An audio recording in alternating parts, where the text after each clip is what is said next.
Armand Baltazar is an illustrator and author who began his career in feature animation for companies such as DreamWorks, Walt Disney Feature Animation, and Pixar Animation Studio. While at Pixar, Armand created a personal project that became the first illustrated novel in a successful series entitled Timeless. Armand currently resides in Northern California with his family, working full-time on art and stories for the next epic illustrated middle-grade adventure in the Timeless series for HarperCollins Publishing. Join us today as we sit down with our very special guest, Armand Baltazar, for a roundtable conversation covering his early beginnings and career as a professional artist and author.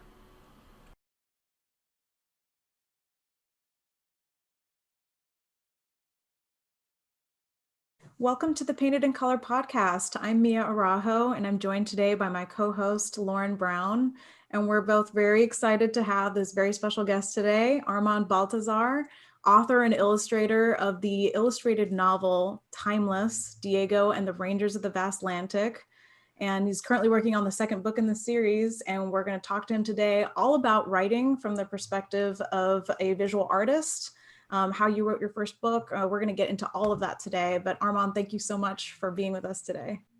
Well, thank you guys. Thank you for inviting me on. And I am just really honored to be able to share my adventure that I've had so far and to maybe in some small way be a part of all of your adventures and what you may do, or at the very least get a peek at what you're going to be doing and unleashing on the world.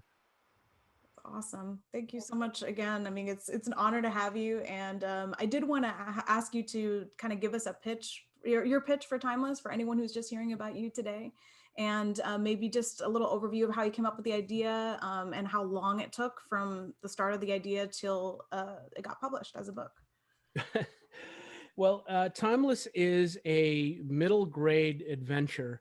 But if you want to hear the actual pitch, I'll give it to you the actual pitch that I usually tell people. So imagine this. Here's the story. 300 years from now, the world disappears. I mean, the solar system disappears. Everything is gone. Then exactly 5 seconds later, it returns. But what returns isn't quite our world anymore. What we end up finding out is that the world, in fact, our universe has sort of been shattered in time, and the past, the present, and future have been torn into pieces and suddenly been reassembled. We pick up in this new world where continents have been reformed, where animals walk the earth that haven't before, from the past, from our present, from our future. And not only that, but people have been brought from different time periods and are now forced to coexist in this new world. People from the past, the present, the future, people as far back as Neanderthals and cavemen, to the colonial days, to now, to people from the far-flung future. And in this world, we meet Diego, a 13-year-old boy whose father is kidnapped by a second century Roman general who is bent on using his father's knowledge to serve his own purposes. And when Diego can't find anyone to help him rescue his dad, he goes on to gather his friends and elicit the help of three mercenary pirates, a Russian sea captain, a boy from the French Revolution, and a runaway slave turned soldier in the Civil War. Together, they journey across the ocean, encounter ancient prehistoric dinosaurs, and get closer to saving his dad. And as they do, they unlock the secret of what changed the world and perhaps the one way to change it all back. And that is the adventure of the first book in the Timeless series, Timeless, Diego and the Rangers of the Vast Atlantic. That was a pitch. You got that down, Pat, too. That's my Comic-Con pitch, which actually I'm going to tell you an interesting story about that because it all goes into how the book ended up happening and how it became what it is. Was from that little pitch that happened at Comic-Con. But to circle back to that question that you had followed up on besides the pitch, Timeless was this little labor of love that was supposed to be a 20-page children's picture book. It was supposed to be done in like the span of like 6 months to a year. And so when I started it, that was the intention. And when I started it, my son was about 3 or 4 years old when I started as a picture book. When I actually finally got down to sitting down and writing and creating the book, My son had become an 11-year-old kid who'd wanted a big adventure story. And I sort of set out to make that happen for him. And the entire journey ended up taking about probably from the idea till it getting printed and on the bookshelves about 10 years in the making. Wow. How did you come up with the idea originally for the book? I know that as I understand, it was some collaboration between you and your son, and what you both wanted and what he wanted. But how did you really just like get all of this like convergence of all these time periods and all of this stuff in this world and packed into a cohesive story? It's a funny thing. When the thing is about making stories that are going to either be a book or a film or animation or something, you're always, or at least you try to think about the audience, the intended audience, who the person is that's going to be enjoying it the most. In this case, it was an 11-year-old boy. And so when I set out to make this adventure, it had started out with this one single painting that I had done of my son and this big giant red robot.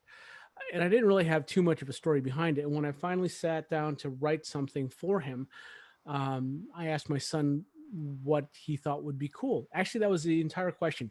Hey, son, what do you think would be cool in a story? He ended up rattling off this list of all the stuff that an 11-year-old boy, my 11-year-old boy, thought was cool. It's like World War II airplanes, dinosaurs, giant robots, samurais, being able to fight off the Nazis like Indiana Jones. I mean, he just basically, he didn't put any context that I was writing a story. He just answered a question that his dad posed. What would be fun to see in an adventure? And he spit it all out. And I wrote it all down. I looked at him and I thought he was crazy. And in fact, I told him that. I said, "You're crazy." And he looked at me and he's like, "What's the matter? You can't do it?" Oh, Oh my God. Right? Right. A bigger thing happened in that moment. I'm like, because for a moment I didn't think I could do it. But then a second later, I thought, well, why can't I do it? Why can't I channel into being an 11-year-old boy myself, a kid, and the kid doesn't think, you can't have this, you can't do that. You're not thinking of limitations. Your child's imagination, meaning all of our imaginations as children, was like, we didn't understand the concept of no, that doesn't work, or no, you can't have it. Why not? And then all of a sudden the challenge becomes an invitation to be a kid. So that was the thing. Coming up with the story was this daunting invitation to turn myself inside and in here into an 11-year-old boy and try and find adventure. So how I ended up finding a solution was this. I started thinking, well, he just named off a bunch of stuff from different time periods, from different cultures that he thinks is cool. How could I do that in one story? And I thought, oh, I'll write a story about a time machine. Done. That's it. Time machine will do it. Right. And then I started thinking, oh man, H.G. Wells did that really well. And then Robert Zemeckis did it even better with a DeLorean. I'm like, oh, I don't want to do a time machine. And just from that simple statement that it had been done to death, I thought, well, why couldn't it be something different? And everyone always makes time travel stories where you travel to time to get to something in time. And I thought, no one's ever flipped it on its head and said, what if time comes to the person? And so I thought, why don't I break time into pieces and have it all come to the kid? So that's how, that was the thinking that got there. Now, to tell you the truth, I made it seem very simple. Like, oh, you just do this. That took me probably about 2 years of thinking about it. Like, I had come up with all kinds of insane solutions because I'm like, okay, how do I get World War II airplanes? Oh, and a dinosaur. And I had like ideas where it was like, okay, aliens came to the planet during the dinosaur times, grab some dinosaurs. Oh, and then they came back, like, Close Encounters, and they grabbed some World War II guys. Oh, and then they came back and they grabbed, and all of a sudden the aliens came back with all this stuff and then dropped it, where this kid was. So this was me trying to figure out the story, right? And I'm like going, after I wrote like a draft of that, I'm like going, oh, I couldn't stand it. It was confusing. And I tried it out on my son. He was just like, that's confusing. I'm like, yeah, okay, that's not going to work. And so, but it wasn't, as simple as I made it seem. Like, it was just a lot of hard work, a lot of trying this and trying that and trying this. And then when I finally figured it out, it was just like this light bulb went off. It was lightning in a bottle. And I was like, wow, cool. I'm going to hold on to this and build on that. I have to ask for completely selfish reasons. How did you get that lightning in a bottle moment? Because I have to tell you that the story that I'm working on right now, it's been 7 years of that process that you were just talking about. I feel like every 2 weeks the story changes and I can't nail down exactly what I want. I'm like, okay, like maybe this or maybe that, or that's too confusing. I'm going to throw that out and put that in here instead. And I haven't found anything that I really love yet. And how did you end up solidifying that idea into a point where you're like, okay, I think I'm ready to do this? You know, what's interesting is I'm going to share with you guys a couple of stories that I tried to sort of rush ahead and create where I didn't have something that was worthy of following through as a story. And that's actually the hardest thing in the world, is knowing when you've got something. And what I've found is that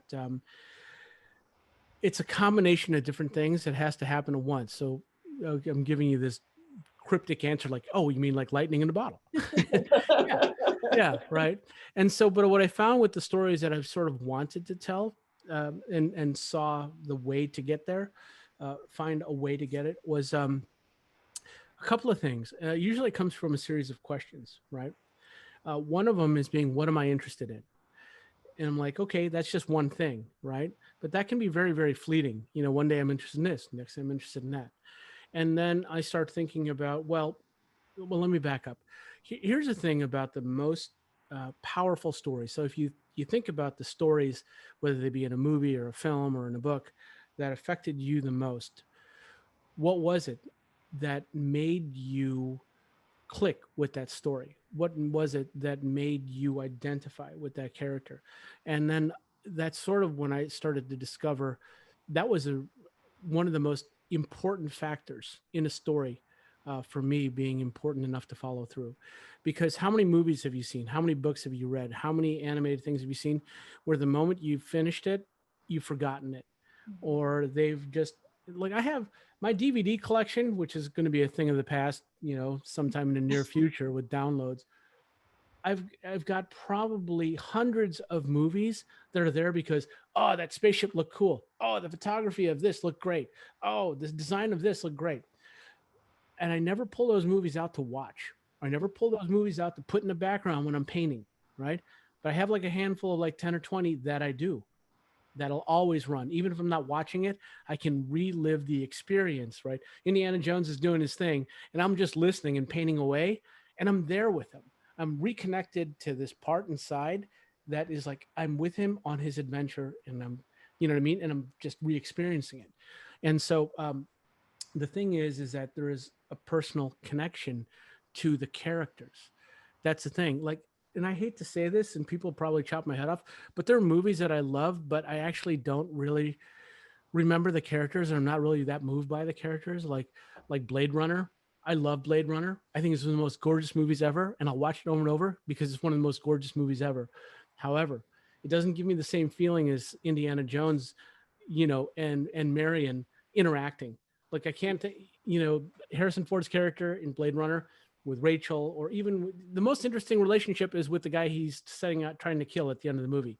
That's actually the most emotional part of it, but it's such a small part of the film, right? So having an emotional connection to the story is, I think, is really key. Having something to say is really, really key. When I wrote stories that have failed, mostly they've failed. I'll give you two instances where they failed. Actually, you know what? This is a good reason to switch to something and show you. Okay, what you're seeing are two paintings from a project, my first attempt at making an illustrated novel when I was had finished working on Prince of Egypt at DreamWorks, and I was working on Spirit, you know, so I was working in animation on animated stuff, and I wanted to do this pirate adventure story, and I wanted to have supernatural elements, and I wanted to have samurais in it, and I wanted to have a pirate girl, I wanted to have this super strong, like, what do you call it, female hero, and I was all in love with The Fifth Element. So I'm like, yeah, she's gonna look like Mila Jovovich. So I made her look like Mila Jovovich. You know, I'm like, it's gonna be awesome. It's gonna have monsters. It's gonna have sword fights. It's gonna have all this great stuff. I spent, I think, 2 years working on it. I created 70 pieces, full color and black and white. And then one day I was asked to pitch it, and I did. And they're like, "What's the story about?" And I'm like, "Oh, it's awesome! Check this out. It's this pirate girl, and they're fighting pirates, and there's monsters, and there's blah blah blah, and there's this and there's that." There was no story. There was visuals. There was all the things I loved and wanted to paint, but there was nothing in there I wanted to tell. I wanted to say. There's what? So why do I care about this pirate girl? Oh, she's in danger, and so she's gonna battle. Oh, check out the battle. So I kept coming back to the payoff of a visual thing that I wanted to make as an artist, but not as a storyteller. So that was a fail. And so taking that, I went on to another project, and in the next project, I said, well, you know what? Because I didn't give myself enough credit, like I was good enough of a writer, a storyteller to write something on my own. So I said, you know what I'll do? I'll take a story that exists, that's old. I'll take Jason and the Argonauts. And I was working with a bunch of great guys from the Star Wars art department team on a film. And, I sort of pitched this idea. Hey guys, why don't we work on it together and make this one book together? And we'll take like 5 or 6, Star Wars guys and me. So I was the lone non-Star Wars guy. And we'll make this illustrated Jason and the Argonauts, but sci-fi. And everyone's like, yeah, let's do it. And so we started doing it. And I was designing characters. I was designing all kinds of stuff. And I was immersing myself in the story that wasn't mine. And I ended up finding out that I didn't like the character. I didn't like him at all. Like Jason, the actual Greek mythology, he's a selfish person. He's a horrible person. He's terrible to everybody, his whole crew. He's terrible to this one woman who falls in love with him, gives up her life, her kingdom, everything for him, and even has his child, and he spurns her on, leaves her, and rejects his child and runs off and with other women and stuff. And then he loses his kingdom. And at the end of it, the gods look at him and said, we gave you everything and you wasted it all away. And his famous ship, the Argo, a bolt of lightning from Zeus hits it, and it cracks in half and falls on his head, breaks his neck and kills him. And that's the myth. I'm like going, I'm like, oh my God, this is not, I'm thinking when I jumped into it, oh, Ray Harryhausen, all that stuff, because Ray Harryhausen cut out all that stuff that was horrible about the person. Yeah. And I'm like, and and I'm like going, oh man, this guy, because before I got into it, when I did this image, I'm like, oh, I'm going to do this as a tragic love story kind of thing. And that was the angle I was thinking I was going to take. But then, because I was working on this project, a bunch of other guys were like, no, we got to adhere to the myth, to the Greek myth. And the Greek myth, he's a jerk to the woman who loves him. And I'm like going, I don't want to work on this. And the thing is, so I stopped working on it because it wasn't my story. I wasn't invested in it, and I didn't care about the characters. And the other thing is that when you're making a illustrated novel, or even trying to write one, holy cow, it's so many hours of your life. It's so much blood, sweat, and tears. You got to care. I mean, you have to care. So to circle back to your original question. So one of the things is you need to have a story that you feels compelling to you to say, and you need to care about the characters and the stories that you want to create. And the other thing is, I think that helps in terms of being able to find something worth doing is knowing, like a two-part thing. One of them is knowing the end of your story. And in knowing the end of your story, at least having an idea when you start, it gives you a pretty big, what do you call it? Sort of... like a compass almost. Yeah, it's a compass. And it sort of shows you, it also shows you what it is you're trying to say, right? So you like Timeless is about this, ultimately, forget the dinosaurs, forget the robots, forget the Roman general from the 2nd century, forget all the sci-fi stuff. It's about a kid who's trying to get his dad back. That's it. In one sentence, the story is about a kid who loses his dad. He wants his dad back. He'll travel the world to get him, right? And I'll tell you what was happening in my life at the time when I wrote this story, and I had realized that that's what the story was about. I was in the middle of working on a couple of films for Pixar, and we were in crunch. And the thing is just where my schedule ended up landing. I went from one film that was in overtime crunch to another film that was in overtime crunch to a third film that was in overtime crunch, back to back. And I was never home. And when I was home, I was always working on other stuff. And, weirdly enough, my son was like, "You're never here, and I wish you were here more," kind of thing. He sort of said that to me. And I can't remember the exact words, but that was the message that was coming through. And so when I wrote Timeless, I think what was going through my head was I wanted this, like the main character, the dad in Timeless, is a guy who's taken away from his family because he's so good at doing what he's good at doing. He's wanted for it and pulled away from his family. And so his son has to go on this adventure to bring him back. And in fact, my son asking me to write a story for him was his invitation for me to return to him. So like symbolically, I guess. Right. So it doesn't always happen like that. But in this case, I finished this novel because it occurred to me as I was writing it. It's like, wow, doing this made me want to rush home every day after the studio, wanted me to work at home, show him my drawings and tell him my ideas and stuff. And we were spending time together. Right. So like I'm writing some stories now that are about, like I'm writing this children's book story. I'll show you guys a picture from that later. That has to do with me and my grandfather, kind of thing. And that's a family thing, and so I'm starting to find that every adventure that is igniting me, that's my way in, So in terms of the stories that you're writing, they can be anything. The thing is to find something that you, that makes you feel like, God, I really want to say that, and that doesn't mean you know how to say it. It just means you want to say that, It's that I am saying something in the first place is really what it is. Yeah. I mean, what the hardest thing is? Because you've been an artist, right? You draw, you paint. Mia, you draw, you paint, right? And for me, when I was a young kid, I wrote some stories. When I was in high school, I wrote a couple of stories. I won a little local awards. It didn't mean anything. I mean, but when you're a kid, it means something. It's like, somebody liked my story, kind of thing. And it was like, I wrote this story about this haunted rock. It was actually, if I reread it, it's really terrible. It's about this place that's haunted and it's this big rock. And if you go near the rock, anyway, don't get into it, but I remember I had so much fun doing it as a kid. And then I stopped writing and I did art, and you work hard to be a good artist. And all of a sudden you're finally making some art that you feel like, yeah, I'm actually contributing. I'm actually having something to say with my art. And then you want to pick up a pen or a pencil and you start to write a story and you feel like oh, but I might be terrible at this. I'd be horrible at this. Oh my gosh.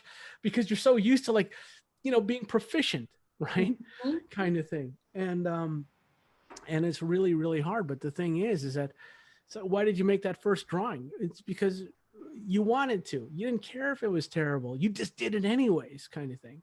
And you kind of have to do the same thing with your story. And you may not know exactly what you're going to say when you start, but if you keep asking yourself the questions, you're going to start finding the answers.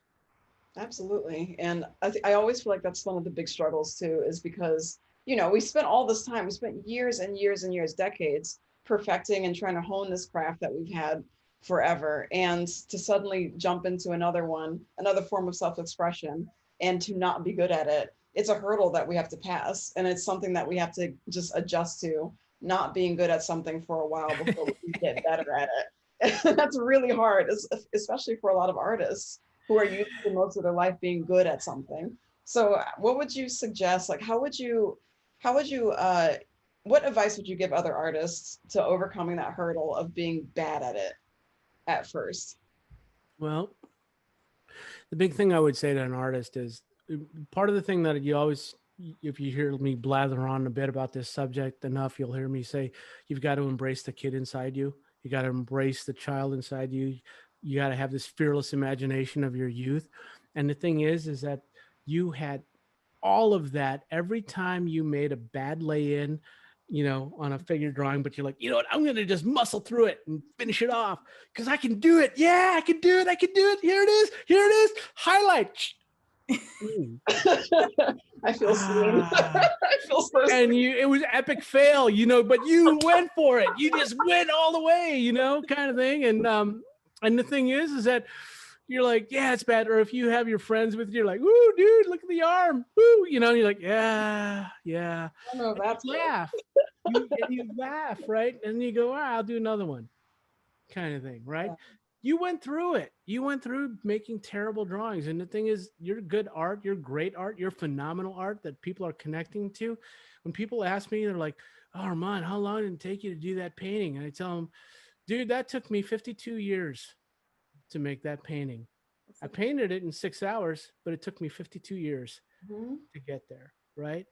So what I would say to an artist is remember, now you're not 52. You two people are young in the prime of your life. Whatever the years that spent that got you to where you are, honing your instrument of expression, in this case, drawing or painting, um, it took all that time. It took every bad mistake. Every bad mistake you made was that step closer to where you are now. So every bad word, every bad sentence, every running rambling sort of thought or idea is part of it. You have to go through it. There's no shortcut. You can't shortcut writing a bad story to get to a good story, like a good drawing. So what I would say to a young artist or any artist who is attempting to write a story, number one, you got to value what you have to say. It's in there. You may not know how to say it very well yet, just like you didn't know how to draw very well when you started, but you knew it was in you. So you got to acknowledge that it's in you. And then you got to be willing to sort of laugh at the failure as not failing. You are just actually putting yourself through the paces of learning a new instrument to connect to people. In this case, it's going to be words, paragraphs, chapters, and volumes of a story. Yeah, that's Absolutely.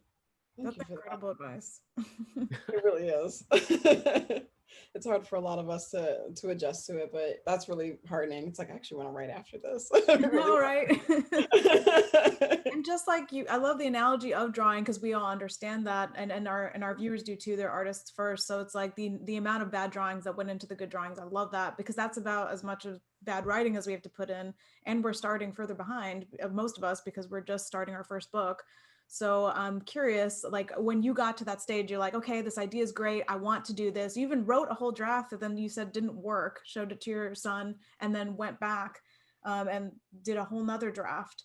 I'm curious how many drafts you had of Timeless before it was published. Well, the thing is, there's a lot. Okay. That's But good to know. That's good to keep yeah, that in it perspective. is.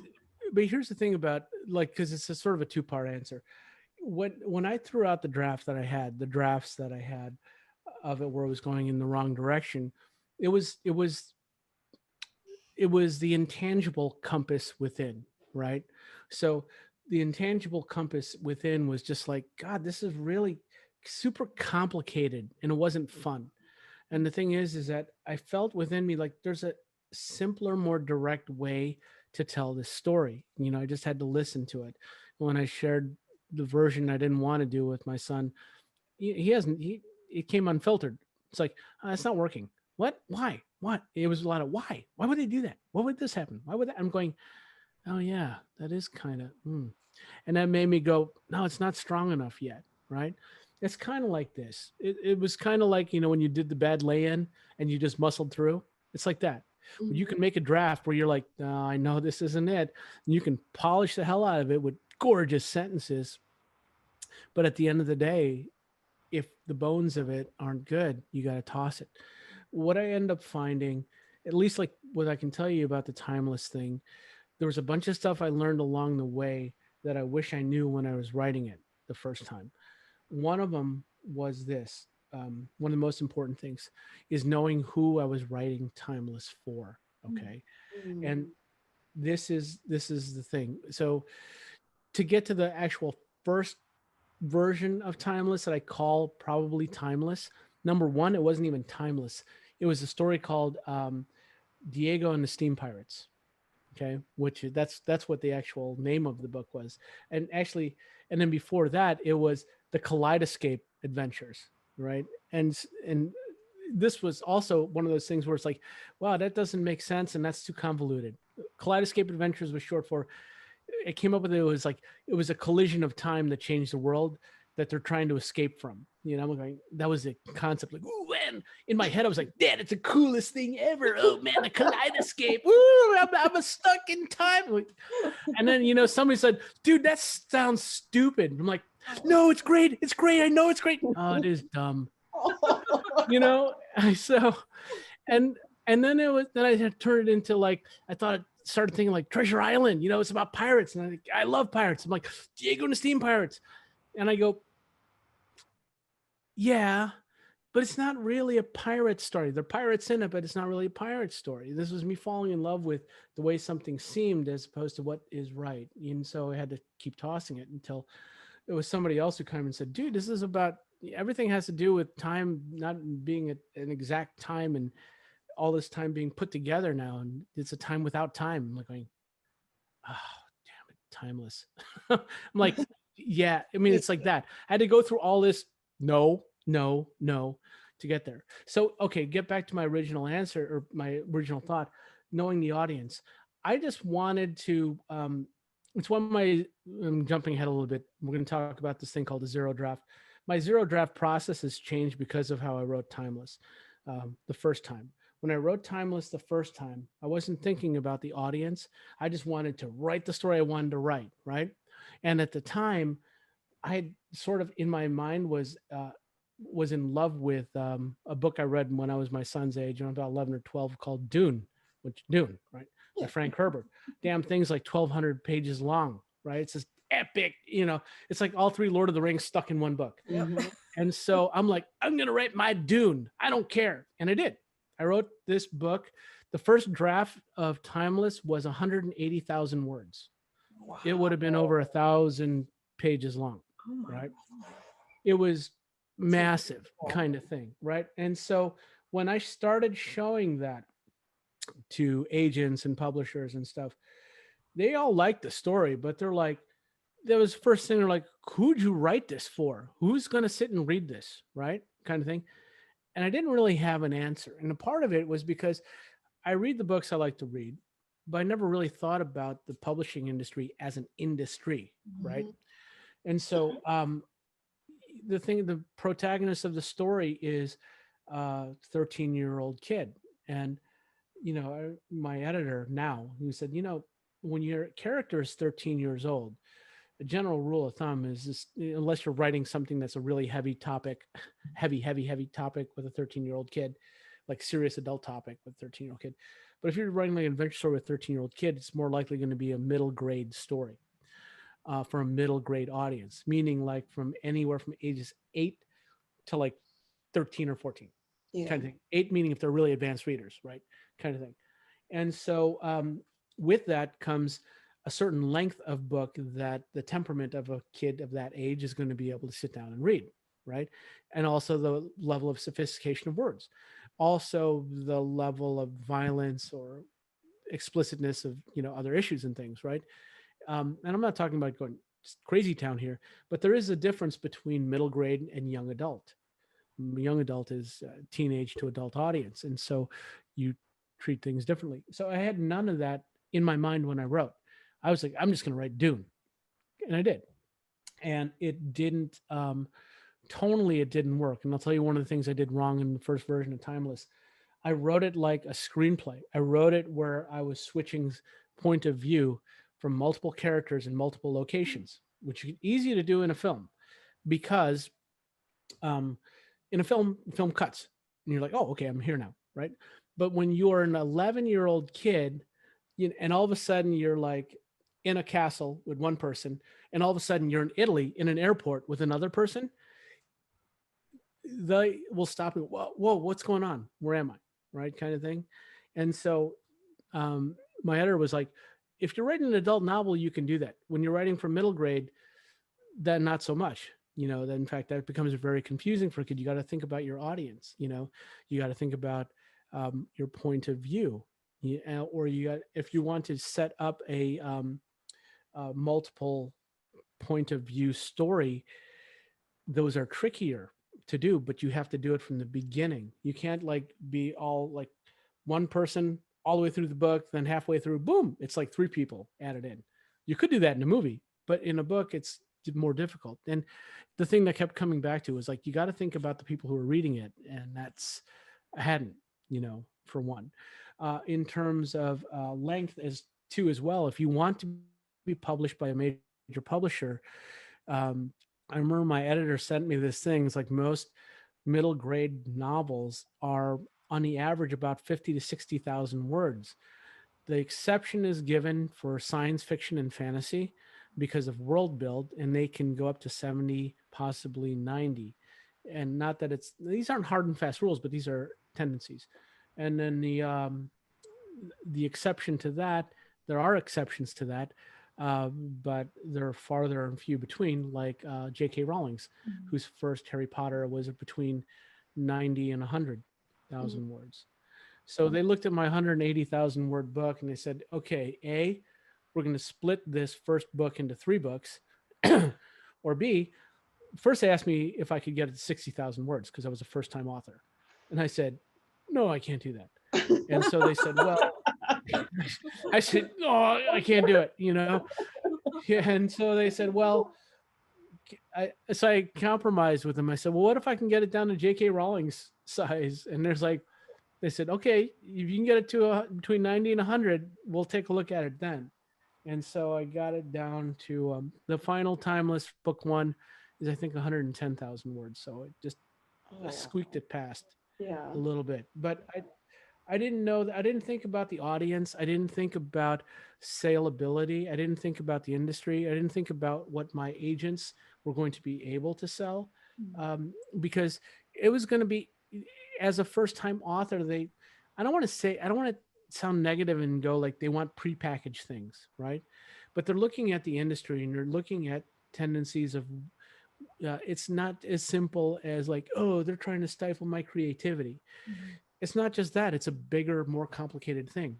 For example, one of the things you want to do as a children's book author in middle grade and young adult is to get recommendations from teaching associations and the librarians across the country and across the countries, right? And they're looking for books that kids aren't going to be intimidated by being like 1,200 pages, And so they tend to gravitate towards books that they think are good, solid books, great stories, but that kids will not be intimidated by, right? And so they think about all these factors when they ask you things like, can you get it down to this number of words or that number of words? It's not an absolute thing, but it's at least something to be aware of, And so I wish I'd known all those things when I was doing it. Yeah, I'm sorry. I just blathered on for your first one question with a bunch of stuff. I hope that was really helpful. That was a great info. That was incredible. I wonder what the process was like to edit down all the, like 180,000 words to less than half of that length. How did you do that? I have this running joke, and Mia's heard this a bunch of times before, but it's a God honest truth. When I started Timeless, all my hair was jet black. I mean, it was all black. I mean, I shaved my beard down a bit today, but it was all black, and I had more of it, kind of thing. And it was painful. I mean, it was, the thing is, it was painful. It was painful then. But anytime you're doing something new is usually pretty painful when you're trying to figure it out. But it took me like about a year and a half, or maybe a little bit longer than a year and a half, maybe about 22 months to pare it down to 110,000 words. And even then it was, giving things up or moving things to other books, as part of it. Yeah. Interesting. Okay. That's one of the hardest things for me too, is just editing and figuring out where certain things need to go and where to push them. But that's definitely a question for another time, because I think editing is probably an entire episode in and of itself. Right. But I want to know more about your process. I want to know more about how you draft everything out. I want to know more about how you build that story and how you build that. It's because what you did was vast. What you did was a whole, it was that story is an absolute unit. So I want to know how you broke all that down and how you actually got all your ideas out there and made it into, what it is today. You know, when I wrote the first book, you know, I did some things that were really right, and I think everyone should do. And then I did some things that are wrong, as we all do whenever we're doing something big and new to us.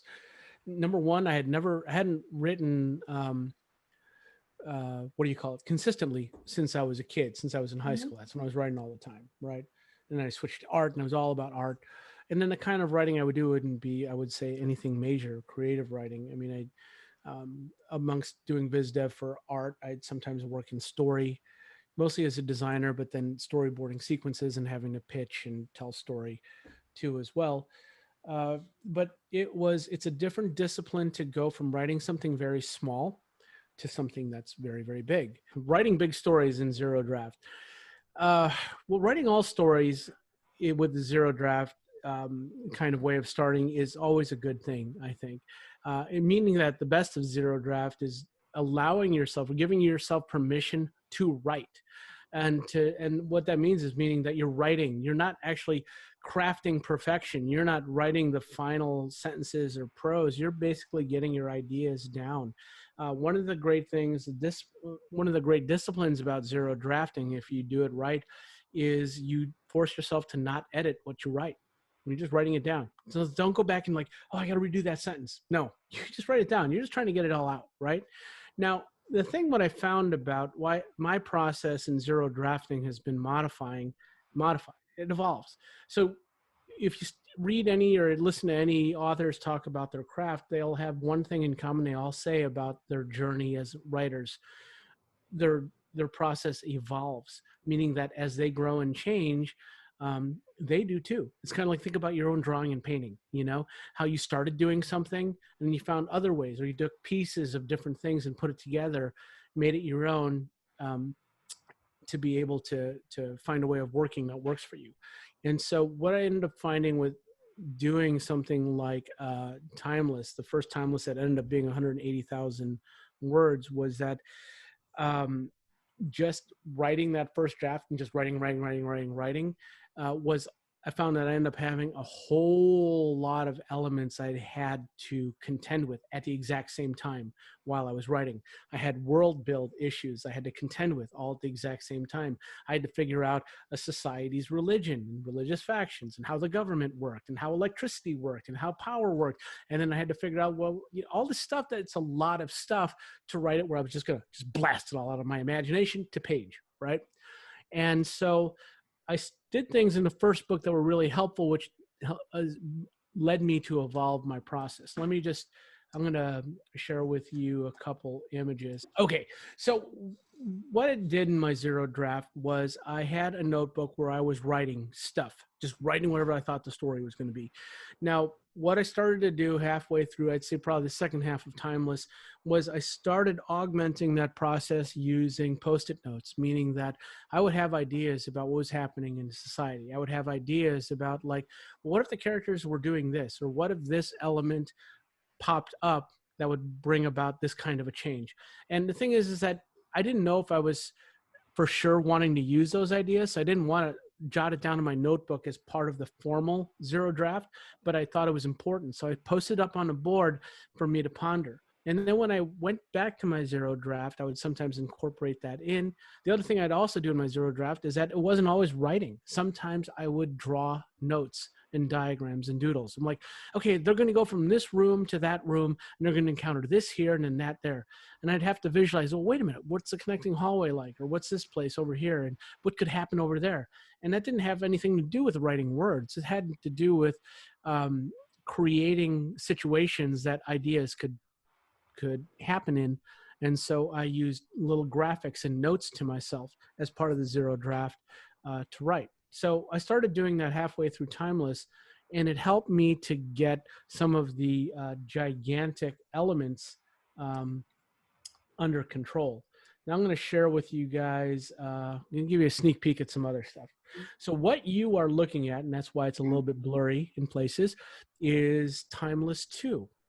And you're actually seeing my revision process. So what you're seeing there in the green sticky is the prologue. There's a chapter 1 and a chapter 2. I print everything out on paper. I take it off the computer. And this is something else I learned from my very first book, that when you are zero drafting on a computer, or actually every time you're drafting or editing or revising, if you're doing it on a computer, you get caught up in changing things as you go and wanting to make perfection as you go.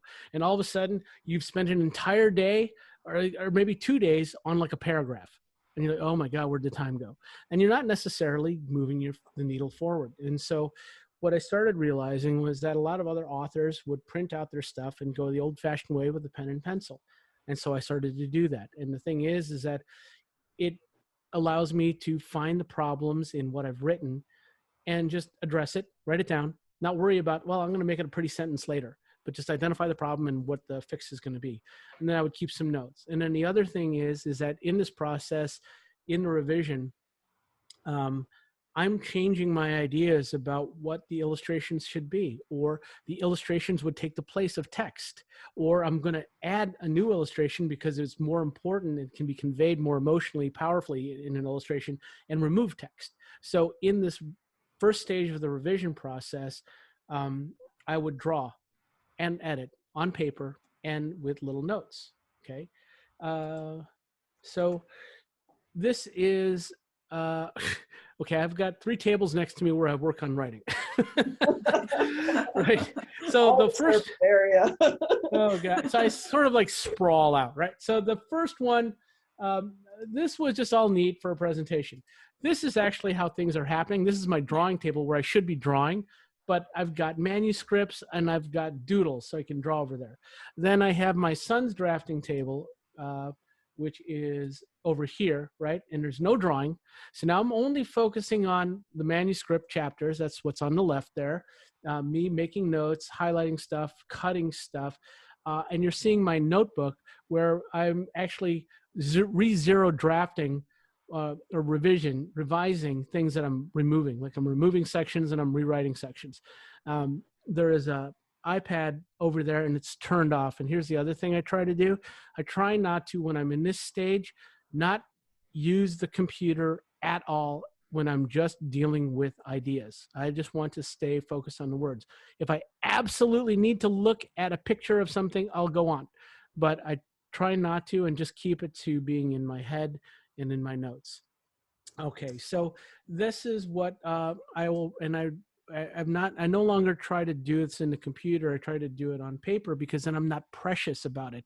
Writing on paper means that I can just not worry about how the sentences are reading and crafting. All I'm doing is I'm worrying about if I've got the ideas working well. Now, here's a new thing. This is a modification off my Timeless One. This is what I call my, I'm using this for revision, but I use this now for my zero drafting. It's my idea board. And so what I've got is pieces of tapes on this board that's separating the 3 acts of the story, the first act, the second act, and the third act. Now, doing that, it means that every time I have an idea, and what I do is I walk or run a couple of miles every morning, I take my phone and I record thoughts on problems. I go on my walks with like, okay, I need to solve the problem of Lucy's character and her character arc. I need to solve, and I'll have like 5 or 6 different things. I'll put in my head and go, I want to think about these things, and I'll go for my walk. And then I will record my ideas for it. And the ideas I have fall in different sections of the story. So these Post-it notes are arranged by things that happen in the first act, the second act, and the third act. And they're all ideas. And the thing is, what I try to do in terms of my ideas, and this is going to go to one of your questions you posed a little bit before, what do I do about writer's block? I don't do anything about writer's block. I don't try to come up with a solution for writer's block. I try to start creating questions when I hit writer's block. Like, you know, if I kind of like, I don't know where the character is going to, you know, I don't know the character's going to have to face some sort of danger. I don't know what that is. I don't know what the danger is. And I'm like, and I start going, well, could the danger be somebody he knows dying? Could the danger be an area that he's going to being destroyed? Could the danger be he's humiliated, you know, by a whatever. I start tossing out these ideas as posing them as questions, because if I write it on that Post-it note as a question with a question mark, it doesn't make a statement like, this is my solution. It makes me go, oh, what if I did this? whoa, what if I did that? It sort of throws my mind into creative mode, problem solving mode, by simply looking at things through the filter of a question mark. Now, this is, I'm calling this two things. I'm calling this revising zero draft. I don't use the term zero draft anymore because my process has become very organic. When I zero drafted Timeless 1, it was in a notebook, writing. Now when I zero draft, I have three things going on at once. I have notes in a notebook. I have Post-its that are ideas that can be tossed and aren't precious. And then I have a beat board.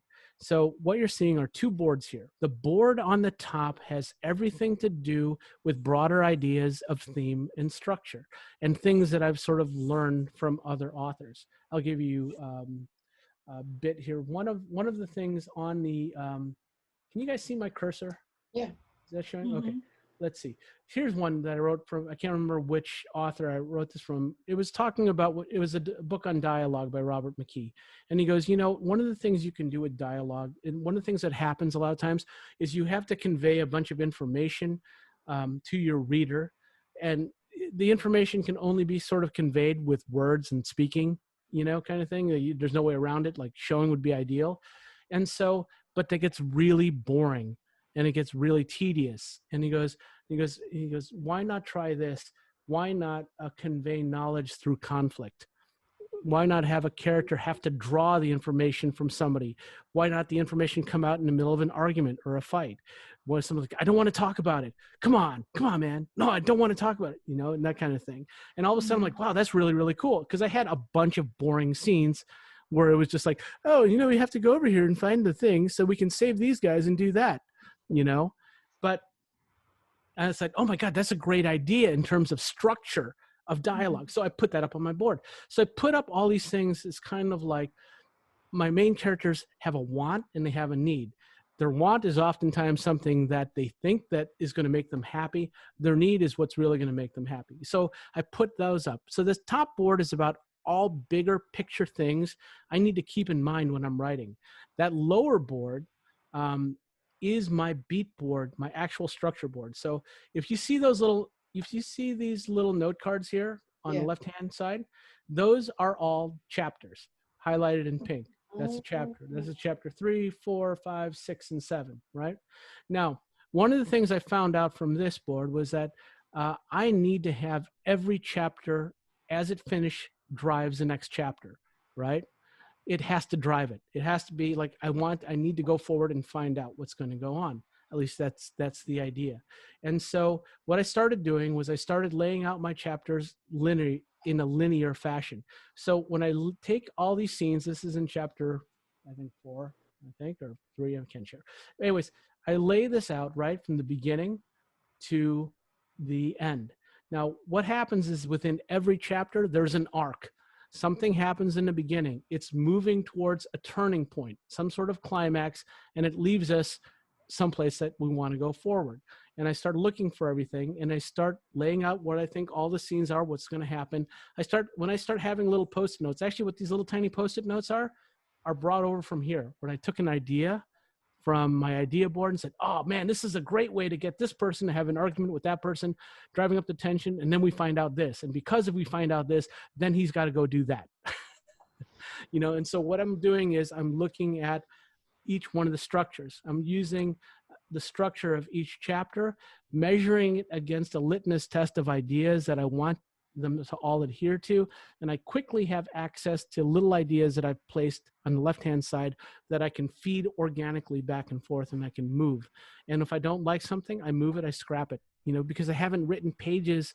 When I was writing pages in a notebook, that was like one of these cards with 3 or 4 sentences might represent 5 or 6 pages that I wrote in my thing.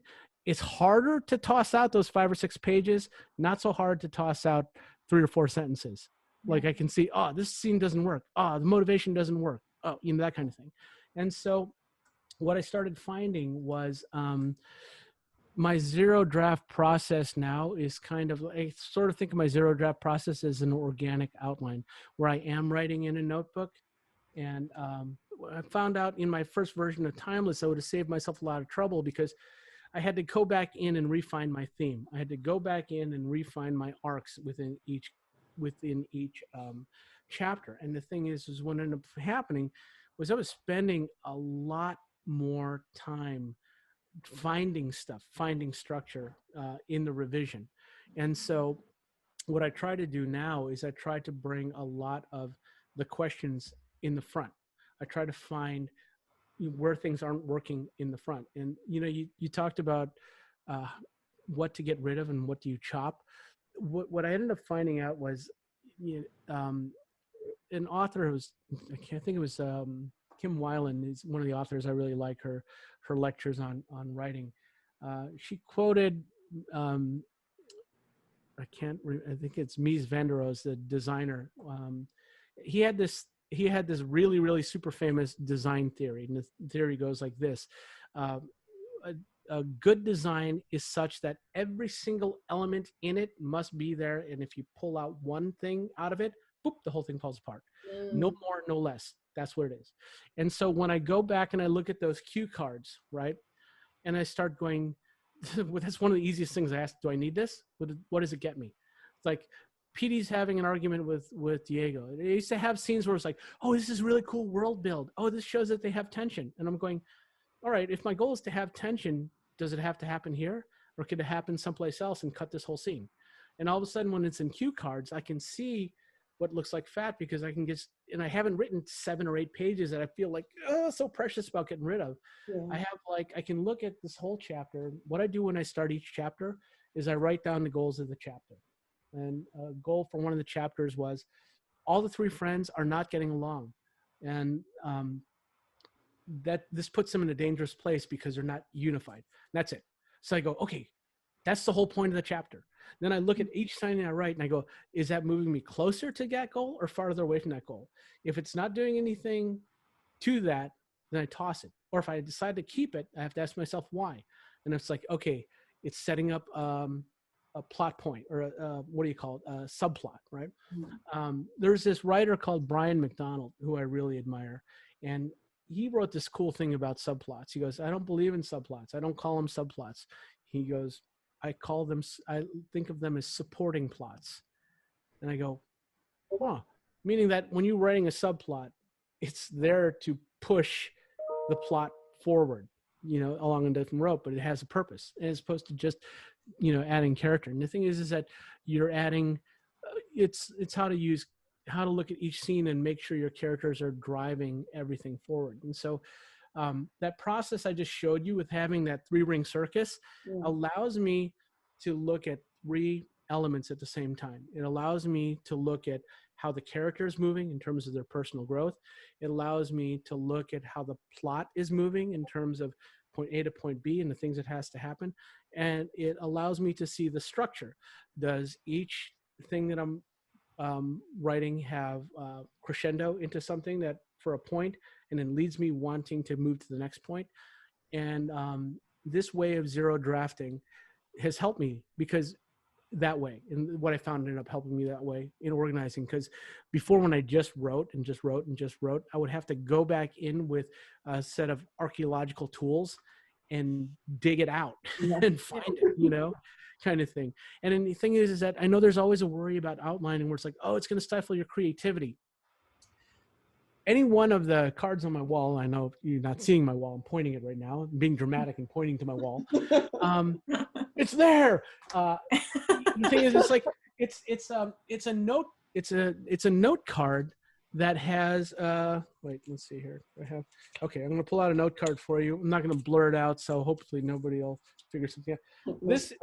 It'll be like Lucy goes to Diego's room, she's gonna see something. It has I'll see it's blurry. It's blurry, just like you want it. Oh yeah, it's blurry. Okay, all right, there we go. So it's but anyways, it's not a lot on there. The thing is that I know I've basically summarized what's going to happen in there. Like, and because I'm only writing a handful of sentences, I'll just cut down to the point. It's going to be about this. I don't write any more. If I need to, I'll put a little tiny post-its like, make sure you mention, something about her eyes. I don't know. It's a little detail thing, but I don't go too far in it so that when I actually sit down to write, I have a reference point like, this scene is about this. This is important to say. Boom, go. And then it's not like I've stifled all the creativity out of it. How I get there, as long as it fulfills the goal, allows me to give me some breathing room. But that's the process I'm doing now. Now, here's the other thing, because I've just talked all about writing. I only touched a little bit about the artistry. If you're doing a illustrated novel, you have to constantly be cognizant of the pictures you're painting in your head and the pictures you want to paint in your book, meaning this. There are illustrations that simply illustrate the words. And then there are illustrations that take the place of the words. And then there are illustrations that are creating imagery that exists between the words, kind of thing. And so that has a different emotional punch, kind of thing. It's kind of like showing somebody exactly what your words are saying can be cool. If you use it the right way, it's like, wow, that's really cool. I love it the way it looks. Oh, that is as cool as I imagined, or whatever. Using the illustrations to sort of pictorially tell a story that words can't, that connects to the heart, and that connects to visual storytelling without words. And you allow the viewer to bring themselves to it. And then to write in between the words are to show them moments that aren't even touched upon, that make you feel like you're being given in a secret look into something that's happening. That was like the power of N.C. Wyeth.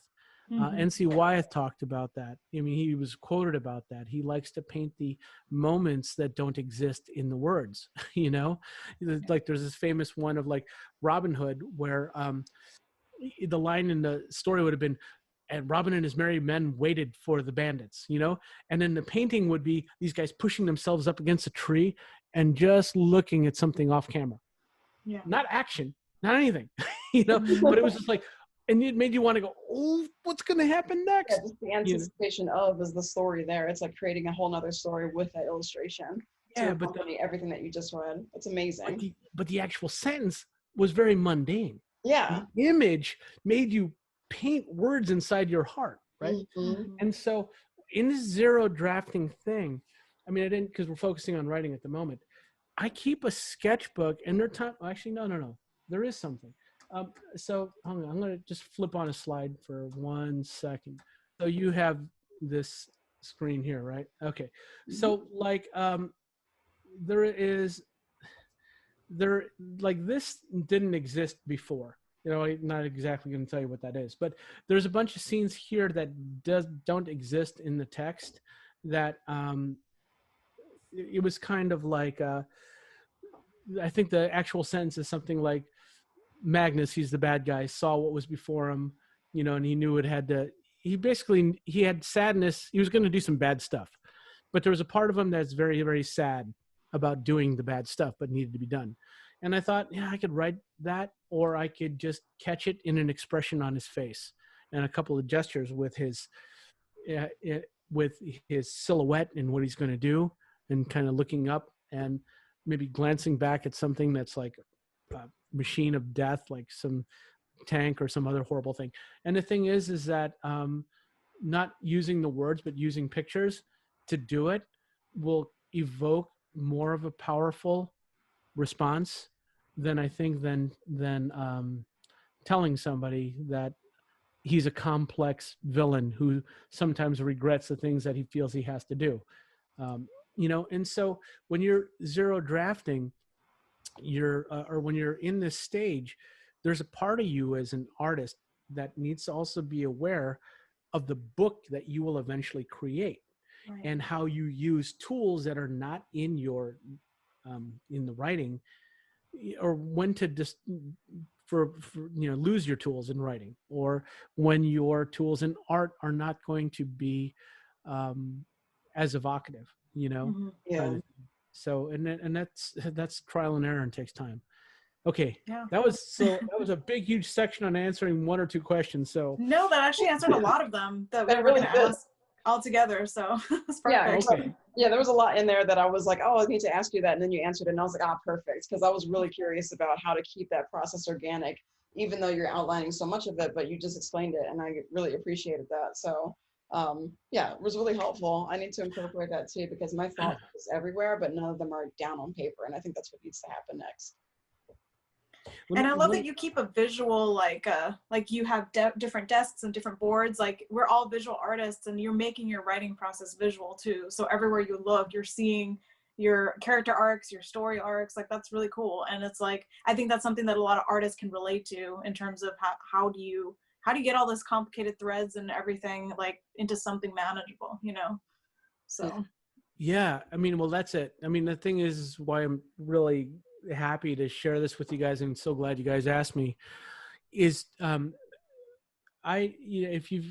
attended different writers workshops, and they're great. They're phenomenal. It's great information. In fact, I read a ton of books on the craft and continually learn myself ongoing. But the thing I miss the sort of, I learn visually, kind of thing. And so I take a lot of the information. I gravitate towards writing teachers who sort of teach in a way that makes sense to me visually, like in terms of organization. I had some books by some, okay, I want to say, because I'll get in trouble. I had some books recommended to me. I'll just put it to you that way, of, and in like of good writing, right? Read these books, and this will teach you how to be a better writer. And so I started reading these books, and these books, the first thing they did was start tearing apart a lot of the writers that I like reading, as like lowbrow, it's like, oh, Stephen King, now he writes lowbrow, it's like Michael Crichton, that's lowbrow, you need to aspire. Like, look, man, I'm not trying to be F. Scott Fitzgerald. Or Hemingway. Yeah, that's great. But you know what? I want to tell a story about kids and pirates and romance and love and adventure, and not, maybe I'll be that. But the thing is, this is the person I want to be now. So this is who I'd like to read and learn from, but like this thing is so personal how you write. And why not use the tools that you like to use? Like, I like doodles. I like seeing the stuff because I forget. I really, when you have a whole bunch of characters in your head and you're trying to, here's the thing, if you do your job right, you're bringing them to life. They live in your head. And let me tell you, there was nothing more surprising for me when I wrote, this is a bit of a spoiler, when I wrote Timeless, and a character that I thought was going to be in all 6 of the books in my series died. I remember when it happened. He died at 1:30 in the morning. I was alone in my office and I was bawling because I'm like, died, because the thing is that it needed to happen. I didn't see it coming, which was weird. But there's another character that needed to grow and transform and change. And, who's a bit selfish and self-centered, and a character needed to die in order to sort of show her the meaning of the importance of opening up and not taking for granted the relationships you have because you think they're always going to be there and they're gone. Oh shit, And so it's a lot of stuff to organize. It's when you bring a character to life in your head and your heart, they're the most intimate person that you will get to know outside of yourself, kind of thing. So all that you can do to give them their own space, like all these Post-it notes and cards. I have a stack of cards just dedicated to who Lucy is and all the things that makes her great and makes her not so great, but that's how people are, faults and positives. And the thing is, I'll refer to them constantly. When I try to force something that the character wouldn't be like, I'm like, nah, that character, she wouldn't say that. And then check my notes. I'm like, oh yeah, she definitely wouldn't say that, or he wouldn't do that or say that. Right. But all those visual tools you love, use them. There's no wrong or right way. Some of the best authors came from being accountants and bankers and other weird walks of life that they had the calling to do what they wanted to do, and they did it their way. Do it your way, Yeah, that's really important too. And I'm sure we've gone over time, but Mia, did you have anything else that you wanted to ask, or can we take this one out? Oh, I mean, yeah, I think that there's been so much good discussion already. I think you really set up for our audience in terms of how to get started, which was the main thing that I wanted to talk to you about, to like take the fear out of the writing process and to encourage you know, artists that are just thinking like, I want to tell my story, but I don't know if I should, if my idea is not good enough. And then when they are convinced their idea is good enough, how they actually follow through.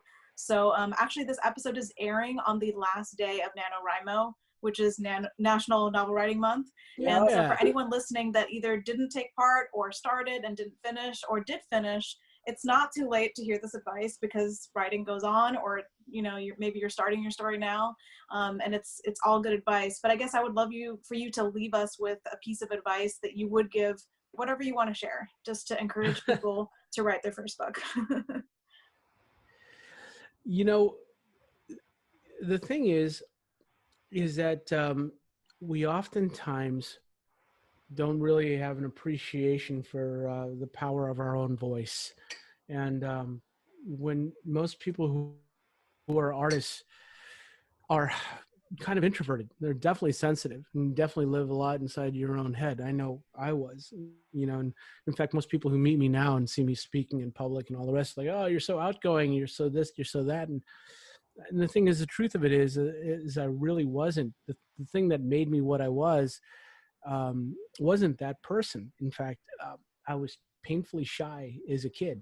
When I came to this country, you know, my parents didn't know very many people. We lived in a small apartment flat we shared with some other Filipino folks in Chicago, like 4 families to a single 2-unit flat. And the thing is that we moved a lot, and I had a hard time making friends. And my friends, what became my friends were my artwork and reading stories. And I finally got so lonely that I started to force myself to talk more, you know, because I wanted to change my world around me. I didn't want to be lonely. You know, I wanted people to connect with me. So I spoke. And the other thing that I found I could do was I could draw. And when I drew, people would want to talk to me and say, wow, what is that? Oh, that's so cool, and connect. And writing is the same sort of thing. And the thing is that, you know, when you're a kid and you draw for yourself, you're drawing for yourself. When you're creating stories inside your head for yourself to maybe even help you just make that drawing cool, you know, it has value to you. And the thing is, you don't know it has value to others until you sort of share it with them. And the thing is that biggest advice is to know that everything that makes you you, everything that has ever happened to you, where you came from, and everything that you love, everything that you hate, is something that can come out of you in a way that connects with people, and you can connect with your story. And the thing is, it won't necessarily be perfect right out of the bat, but neither was your drawings. So if you keep on making those stories, if you keep willing to make the bad drawing to make the good drawing, you keep willing to make the bad sentence to make the good sentence, to make the awkward story into a less awkward story, and then the day after it's a less awkward story, and the next day it's, oh, it's a pretty good story, and then all of a sudden one day it's like, this is a pretty darn good story, and then the next day you're like, oh, it's not good enough, I think I'll start another story. One of the best things in Pixar has this whole bunch of rules about, like, you know, like storytelling, and I'm going to leave you with this one rule that they have that I think is one that really resonates with me, and that is, make a story, make it the best you can. It's kind of like when you're making a drawing. Whatever you are in your life, you make the best thing you can, then let it go and then move on. So make your story. The worst thing that'll happen is you've made a story. Oh my God, how cool is that? And then tomorrow you'll make a better one. And then the next time you'll make a better one. And the next time you make a better one. And you know, there's a bunch of bad ones in there, but so what? Each one of those bad ones gave you the good one. So To the best story. keep going for it. And that's my message. Awesome. Thank you so much, Armand. Is there anything that you want to promote or to plug before we leave today? Well, you know, I'm working on Timeless 2. Actually, I will share with you I'm going to share with you one last thing. I'm going to show you something. Okay. So writing can take you to some very strange places and very strange adventures. This is one of them. When I didn't know that I had it in me to make a story because I'd failed twice in making my own story, I had an opportunity to paint a painting for George Lucas. And I had to submit a story for it in order to get approval. So I wrote a story about Darth Vader and submitted it to George Lucas, and he loved it. And I got to paint this painting for him, and it appears in Star Wars Visions. And the thing is, why I'm bringing this up was because I didn't think I'd failed twice at trying to make a story. And then I succeeded with for a single audience member, and what an audience member. And it gave me the confidence to try and write more. And so I wrote another story. Actually I'd submitted to an anthology of horror stories.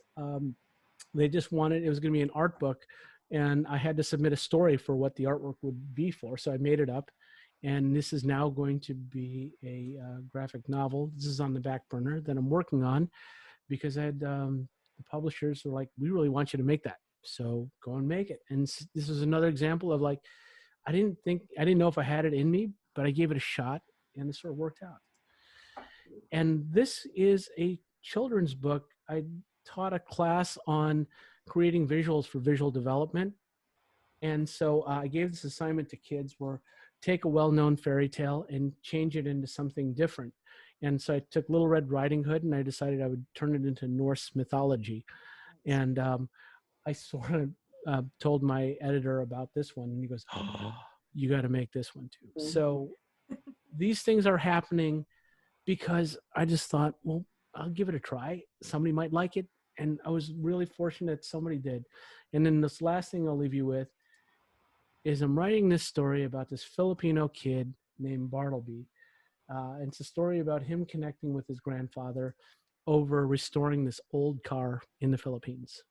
And so that is one of my nearest and dearest to my heart little story projects that I'm currently on. So that is, those are some of the things that I'm doing, and I guess I'm plugging. So they're not yet done, but if people know I'm doing them, then they'll bother me and go, dang it, Armand, are you done yet? And that'll just give me the drive to get it finished and out there.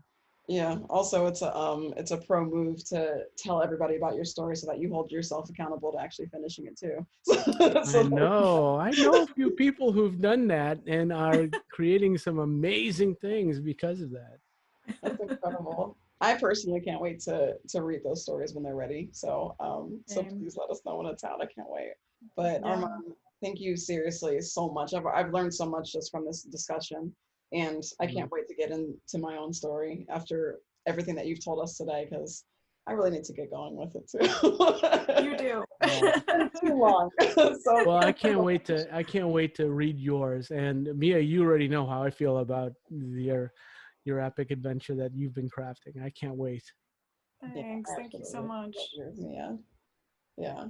Thank you. You've been such an inspiration for that, Armand. So thank you again for just being yourself and sharing your story before it was finished with the world. Just like it was, I'm sure not only lit up my brain, but so many artists that saw your work at Comic-Con and made them want to write their own thing. So it's just amazing that you keep putting your stories out there and sharing that with everybody. So, well, you know what the coolest thing is being on this road that we're on? Is I can look left, I can look right, and I can see Mia, and I can see Lauren, and I can see Ian McCaig, and Greg Manchess, and James Gurney, and countless other people, and more behind and more forward, and it's getting to be an exciting, crowded road. Yeah, I love it. Okay. Well, all right. Thank you so much, everybody, and we'll see you next time. Bye. Thank you.